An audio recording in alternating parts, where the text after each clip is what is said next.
Ay, magandang hapon mga kaibigan. Dito na naman tayo para magbahagi ng ating reflection sa buhay at mga karanasan. So, andito ako sa Legazpi Park, nagwo-walking kasi kakatapos ko lang kumain somewhere. So, ayun nga, kakagaling namin or ako sa renewal bilang isang lingkod komunyon or isang lay minister rather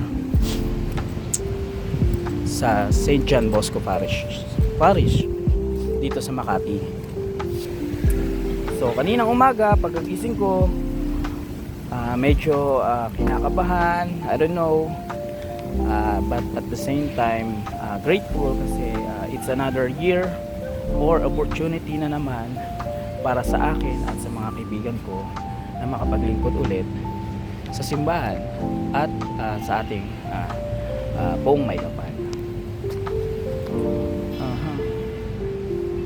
Masaya, simple lang yung programa pero marami kang marirealize, tulad ng sabi ni Father kanina habang nagsasalita siya. Sabi niya kanina, hindi mo naman kailangan maging perpekto para maging bahagi ka ng isang simbahan or isang organization ng simbahan, dahil lahat naman tayo may mga pagkukulang, pero ang importante ay patuloy kang bumabalik at inaayos natin yung sarili natin. Yun. Kasi 'di ba, ang na-realize ko sa sobrang busy natin sa trabaho, sa mga daily responsibilities natin, may mga pagkakataon na nakakalimutan natin mag-slow down or mag-reconnect with God sa ating mga purpose kung bakit ba tayo bumabangon, 'di ba? Sabi nga ng Nescafe, para kanino ka bumabangon? So, ano nga ba yung mga purpose natin sa buhay?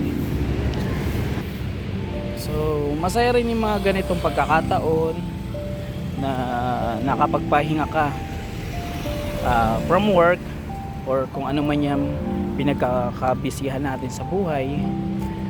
Meron tayong parang rest day spiritually, kasi nagpupunta tayo ng simbahan, may mga nakikilala tayo ba't ibang tao na hindi tayo nilook down regardless kung ano man ang status natin sa buhay.